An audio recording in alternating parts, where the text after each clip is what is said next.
শিশু রামিসা সহ এ ধরনের ঘটনাগুলোর জন্য আলাদা বিচারিক ট্রাইব্যুনাল গঠন এবং ১ সপ্তাহের মধ্যে রায় কার্যকরের দাবি জানিয়েছে জামায়াতে ইসলামের মহিলা বিভাগ।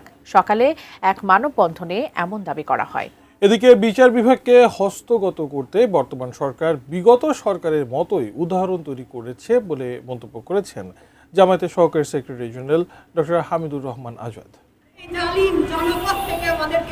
সকালে রাজধানীর মিরপুরে শিশু রামিসাকে হত্যাকারীদের প্রকাশ্য ও দ্রুত বিচারের দাবিতে মিরপুর এলাকায় মানববন্ধন করে জামায়াতে ইসলামীর মহিলা বিভাগ। এ সময় মানুষের নিরাপত্তা দিতে সরকার ব্যর্থ অভিযোগ করে স্বরাষ্ট্রমন্ত্রীর পদত্যাগ দাবি করেন বক্তারা। ঘোষণা দেন রামিসা হত্যাকারীদের বিচার না হওয়া পর্যন্ত রাজপথে থাকার। আপনি কিভাবে স্বরাষ্ট্রমন্ত্রী থাকেন? এতগুলা ছোট ছোট শিশুকে হত্যাকাণ্ডের পরেও আপনার কি লজ্জা হয় না? আমরা এই মুহূর্তে স্বরাষ্ট্রমন্ত্রীর পদত্যাগ চাই।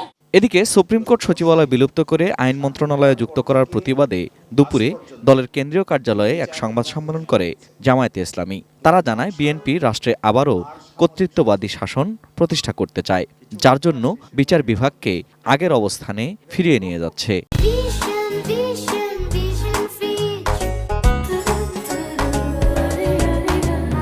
প্রতিটি ক্ষেত্রে এই সরকার এই পথগুলো অনুসরণ করছে।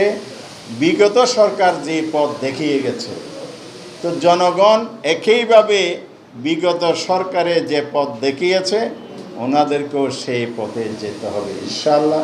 এটি জাতির প্রতি বিশ্বাস ভঙ্গের শামিল।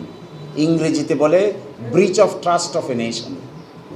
আমরা যারা বিশ্বাস করেছিলাম, সকলেই যারা বিশ্বাস করেছিলেন, জুলাই জাতীয় সনদে যারা স্বাক্ষর করেছিলেন এটা করবেন বলে, তারা এখন এখান থেকে সরে আসছেন। This is definitely will create a mistrust upon the activities of the government.